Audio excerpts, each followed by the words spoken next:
E aí pessoal, ligado no Encontro Diário, nós estamos hoje no domingo. Eu não sei se você está assistindo isso no domingo ou em algum outro dia da semana. Independente disso, que você tenha um dia muito abençoado hoje. O Encontro Diário é a maneira pela qual a gente tem como estudar ainda mais a lição da Escola Sabatina. Você que já está acompanhando há algum tempo sabe disso. Ontem nós lançamos isso e hoje só para você, para reafirmar, vá na página do Encontro Diário, facebook.com/Encontro Diário e compartilhe e concorra a esse livro aqui, tá bom? Compartilhe o vídeo e dessa maneira você vai concorrer ao livro Quero Conversar com Você, assinado Jesus.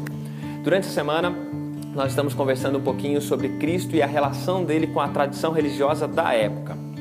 Só para a gente saber e entender um pouquinho mais como é que funcionava isso, na época de Jesus existiam diversos grupos. A sociedade judaica estava dividida em vários grupos.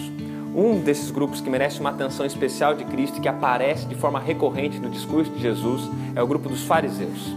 Os fariseus, nas palavras do próprio Cristo, eles gostavam inclusive de serem chamados de rabi. Jesus diz isso em Mateus capítulo 23, verso 7. Mas algo importante a saber dos fariseus, e não apenas deles, dos escribas também e daqueles que eram de fato os rabis, é que eles tinham naquela época a tradição oral. O que era a tradição oral? Eles fizeram uma conta no Antigo Testamento e descobriram que existiam 613 leis bíblicas ali no Antigo Testamento. E eles entenderam que para que essas leis fossem guardadas, era necessário que alguns cuidados fossem tomados. Então eles criaram uma série de outras pequenas leis, cujo objetivo era preservar essa lei maior. E essa era a tradição oral. Essas pequenas leis eram então chamadas de tradição oral. Só para você ter uma ideia, um exemplo para entender, existia uma lei no Antigo Testamento que dizia que um bezerro, a carne do bezerro, não poderia ser afeita, não poderia ser cozida no leite da sua mãe. Só que com o passar do tempo, uma coisa que existia na cabeça, essa lei não tem nada de especial, era uma lei simplesmente humanitária.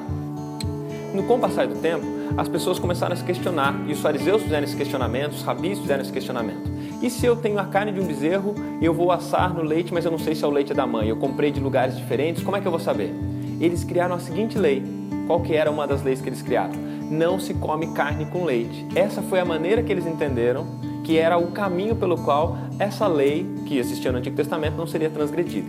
Claro que para a gente pensar nisso é um negócio absurdo, mas essa era uma lei muito simples.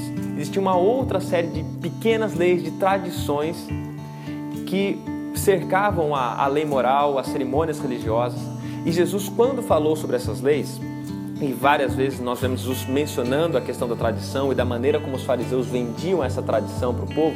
E Jesus fala da seguinte maneira, que essas tradições estavam tornando a observância da lei de Deus muito pesada. Jesus chega a dizer que os fariseus estavam colocando fardo sobre o povo. Leia a seção Mateus 23, versos 1 a 7, e você vai entender qual era a visão de Cristo sobre essa tradição oral. É claro que nem toda ela era ruim, mas existia sim um componente pesado nessas tradições que fazia com que as pessoas olhassem para a lei de Deus de uma forma muito desafiadora, como sendo algo impossível de ser guardado. Olhando para isso e entendendo dessa maneira, nós percebemos então o primeiro ponto, como Jesus se relacionava com a tradição. Jesus estabelece aqui um ponto importante. A tradição jamais pode ser um elemento que limite a compreensão ou a observância da lei de Deus. E isso deve ficar claro para você.